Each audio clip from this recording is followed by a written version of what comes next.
અરવલ્લી જિલ્લામાં હેલ્મેટ ન પહેરનારા સરકારી કર્મચારીઓ સામે પોલીસે લાલ આંખ કરી છે।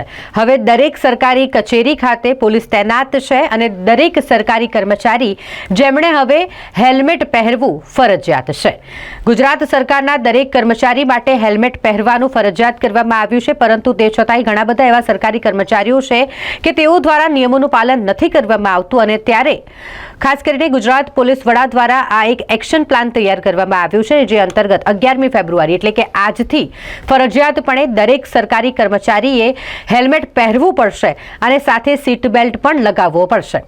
જો તેઓ નહીં કરે તો તેમની સામે દંડનીય કાર્યવાહી પણ કરવામાં આવશે અને આ માટે ગુજરાત રાજ્યની દરેક સરકારી કચેરી ખાતે ટ્રાફિક પોલીસ તૈનાત કરવામાં આવ્યા છે। તે જ રીતે અરવલ્લી જિલ્લાની વાત કરીએ તો જિલ્લા સેવા સદન કચેરીના 5 નંબરના ગેટ પર પણ પોલીસ હાલ તૈનાત છે। તેમના દ્વારા જે પણ સરકારી કર્મચારી કે જેમણે હેલ્મેટ ન પહેર્યું હોય, નિયમોનું પાલન ન કર્યું હોય, સીટ બેલ્ટ ન પહેર્યો હોય, તેમની સામે દંડનીય કાર્યવાહી કરવામાં આવી રહી છે।